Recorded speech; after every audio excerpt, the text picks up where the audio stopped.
देश की सबसे बड़ी कंपनी रिलायंस इंडस्ट्रीज देश का सबसे बड़ा आईपीओ ला सकती है 2025 में, यानी इसी साल ये आईपीओ आने की बातचीत चल रही है। और जिस कंपनी का आईपीओ लाने की बातचीत चल रही है उसका नाम है रिलायंस जियो। आप में से अधिकतर लोग उसका सिम कार्ड भी यूज़ करते होंगे। रिलायंस जियो का आईपीओ आने की बातचीत चल रही है। एक बार चर्चाओं का बाजार गर्म है। क्या है इसको लेकर सारी अपडेट्स, इस पर बातचीत करने के लिए मेरे साथ एक बार फिर मेरे सहयोगी संदीप ग्रोवर जी जुड़ चुके हैं। संदीप, बहुत बहुत स्वागत है आपका। Good morning. Good morning. And इतना बड़ा आईपीओ को लेके हम हमेशा चर्चा करते रहते हैं, और एक जो मार्केट में आईपीओस को लेके एक पंप भी है, लेकिन देश की सबसे बड़ी कंपनी का और सबसे बड़ा आईपीओ, इसकी क्या कुछ डिटेल्स हैं आपके पास अभी? बिल्कुल स्वाभाविक सी बात है, देश की सबसे बड़ी कंपनी है तो आईपीओ भी बड़ा ही होगा। कोई जो भी करता है बड़े करते हैं, ये बड़े लेवल पर करते हैं, बड़े वॉल्यूम्स के साथ करते हैं, तो फिर आईपीओ क्यों ना बड़ा हो। तो जाहिर सी बात है आईपीओ बड़ा होगा और सबसे बड़ा होगा। अब तक का देश का सबसे बड़ा आईपीओ ये हो सकता है।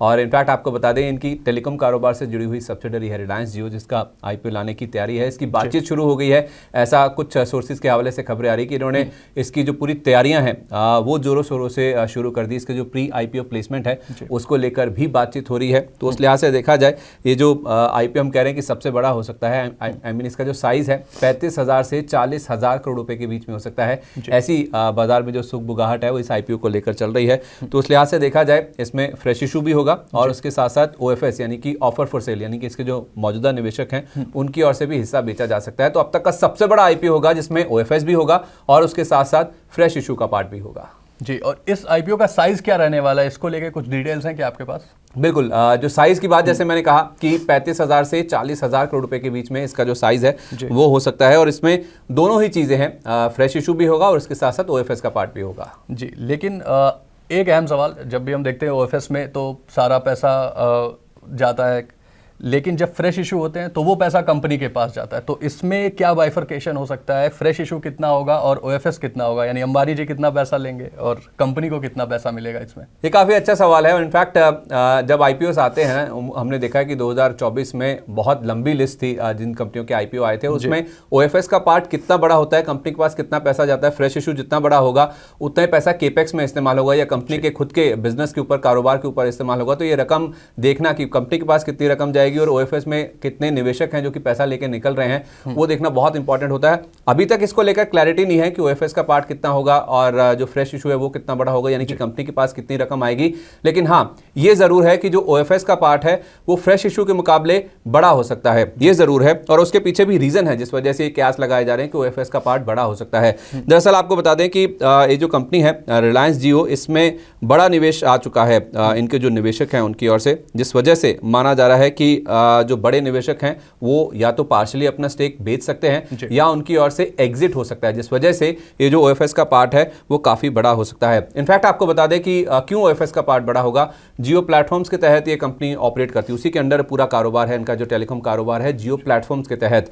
और वो कंपनी में अगर आप देखेंगे तो काफी बड़े पैमाने पर विदेशी निवेशकों ने और कुछ बड़े संस्थागत निवेशकों ने इन्वेस्टमेंट किए हुए हैं। और आपको बता दें कि विदेशी निवेशक जो हैं वो इस कंपनी में करीब करीब 33% होल्ड करते हैं और उन्हीं का ओएफएस का जो पार्ट है वो बड़ा इस आईपीओ में हो सकता है। अब उसमें आप देखिए अबू धाबी इन्वेस्टमेंट अथॉरिटी यानी कि एडीआईए, केकेआर, मुबादला और सिल्वर लेक जैसे जो बड़े नाम हैं वो इनफैक्ट 2018 से इस कंपनी में इन्वेस्टेड हैं, 2020 से इनफैक्ट। और 2020 में अगर आप देखेंगे इस कंपनी ने जो पूरा अपना फंड रेजिंग का एक जो प्रोग्राम किया था उसमें करीब करीब $18 बिलियन के आसपास की रकम इन्होंने रेज की थी। तो 4 साल से निवेशक जो हैं इस कंपनी में पहले से इन्वेस्टेड हैं, तो उनको एक एग्जिट रूट दिया जा सकता है या फिर एक पार्शियल जो हिस्सा बिक्री है उनकी ओर से की जा सकती है। तो इसलिए माना जा रहा है कि ओएफएस और फ्रेश इशू दोनों होंगे, लेकिन ओएफएस का पार्ट फ्रेश इशू के मुकाबले इस आईपीओ में ज्यादा हो सकता है। जी, तो ओएफएस का हिस्सा बड़ा होने की गुंजाइश है, लेकिन सबसे अहम सवाल कि ये आईपीओ आ कब तक सकता है? इस साल की हम 2025 में आईपीओ आने की बातचीत चल रही है, तो कितना टाइम लग सकता है सर आने में? देखिए एग्जैक्ट डेट या महीना तो अभी हमारे पास नहीं है, लेकिन हाँ ये जरूर है कि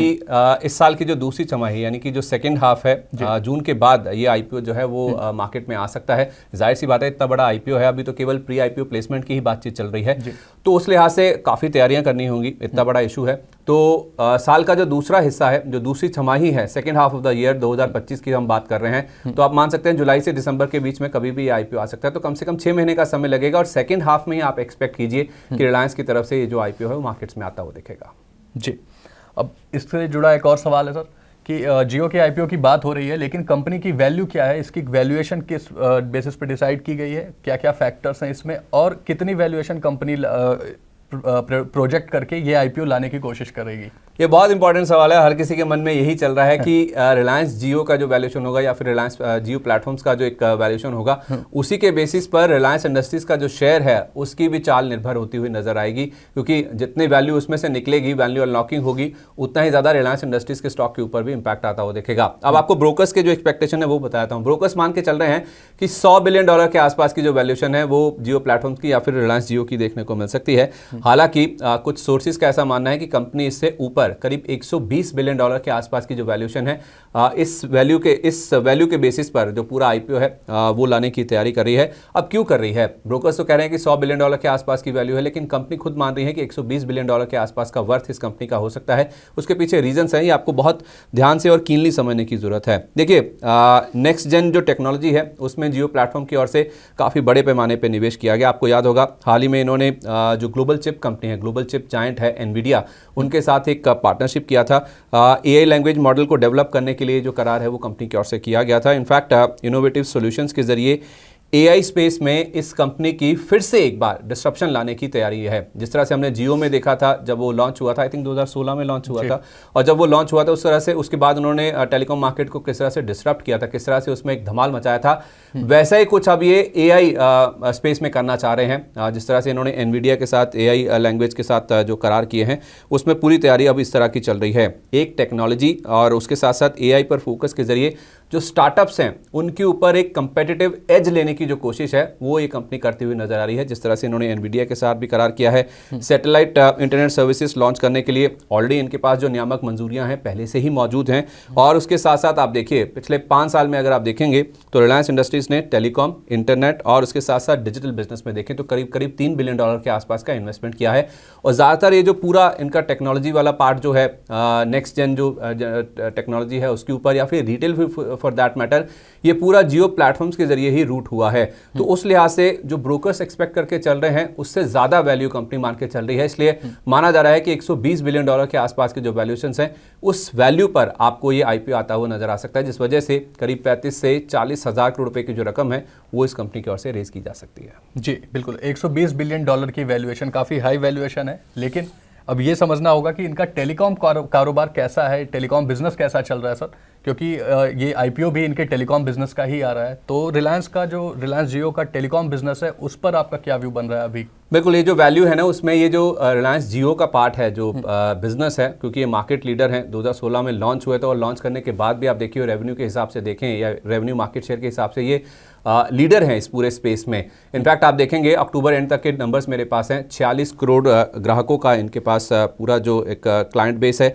इसके अलावा आप देखें तो जून में जब इलेक्शंस के रिजल्ट आ गए तो उसके बाद इन्होंने अपने जो टेलीकॉम टैरिफ्स हैं उसको भी बढ़ाया था, तीनों कंपनी ने बढ़ाया था। इनफैक्ट उससे इनके जो नंबर्स हैं, फाइनेंशियल परफॉर्मेंस है, उसमें भी काफ़ी इंप्रूवमेंट हुआ था। चाहे आप जियो के मुनाफे की बात कीजिए या इनके आरपू यानी कि प्रति यूज़र औसत आय जो होती है उसमें भी काफ़ी अच्छा इंप्रूवमेंट देखने को मिला था। तो उस लिहाज से एक बड़ा कदम था। काफ़ी सालों के बाद इन्होंने प्राइस हाइक्स लिए हैं, उसका मुनाफे के ऊपर असर आ रहा है और पूरा जो नेक्स्ट जेन जो एआई टेक्नोलॉजी है उसके ऊपर जिस तरह से कंपनी फोकस कर रही है, ये पूरा मिला के अगर आप देखेंगे तो इस कंपनी के जो वैल्यूएशंस हैं, जितना बाजार एक्सपेक्ट करके चल रहा है उससे कहीं ज़्यादा के देखने को मिल सकते हैं। और यही कारण है कि हम कह रहे हैं कि साइज इतना बड़ा होगा और मदर ऑफ ऑल आईपीओज यानी कि इस साल का या अब तक का सबसे बड़ा जो आईपीओ है वो इस कंपनी की ओर से लॉन्च किया जा सकता है। लेकिन जब से ये आईपीओ की खबर आई है तो क्या हमें सर रिलायंस के स्टॉक में भी कुछ मूवमेंट देखने को मिली है?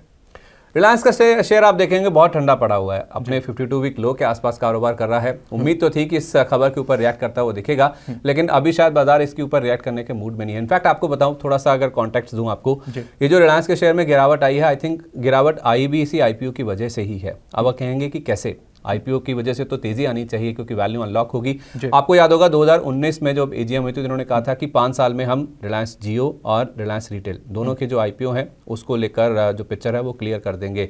इस बार जब इनकी 2024 में जब एजीएम हुई थी, बाजार वाइडली एक्सपेक्ट कर रहा था कि अब तो 5 साल पूरे हो चुके हैं, जियो और रिटेल का जो आईपीओ है उसके ऊपर कोई ना कोई क्लैरिटी तो जरूर आती हुई देखिए, लेकिन ऐसा कुछ भी नहीं हुआ। शायद वहीं से ही मायूसी हुई बाजार को और उसके बाद से आप देखिए लगातार स्टॉक अंडर परफॉर्म करता हुआ नजर आ रहा है और 52 वीक लो के आसपास पहुंच गया है। आई थिंक अब ये जो आईपीओ आया है, बाजार इसको थोड़ा सा समझने की कोशिश करेगा कि क्या वाकई में कंपनी सीरियस है इस चीज़ को लेकर।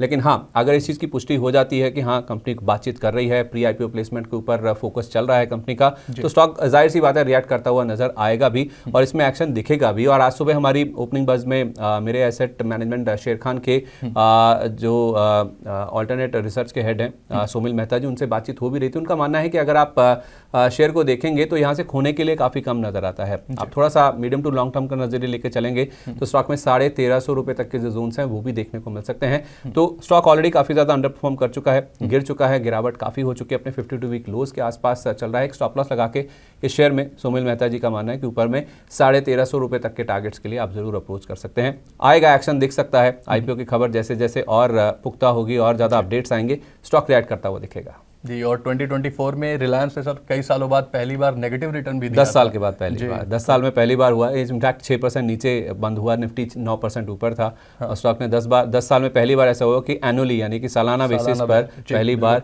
नेगेटिव में यानी कि खराब रिटर्न के साथ साल का अंत किया है जी। तो आईपीओ को लेके बहुत सारा एक्सपेक्टेशंस थे जिसकी वजह से हमें ये गिरावट भी देखने को मिली, क्योंकि उस पर कुछ क्लैरिटी नहीं मिली थी। फिलहाल रिलायंस जियो के आईपीओ को लेकर बातचीत शुरू हो गई है। लगभग 35 से 40 हज़ार करोड़ का ये आईपीओ होगा, देश का सबसे बड़ा आईपीओ होने की एक्सपेक्टेशन है।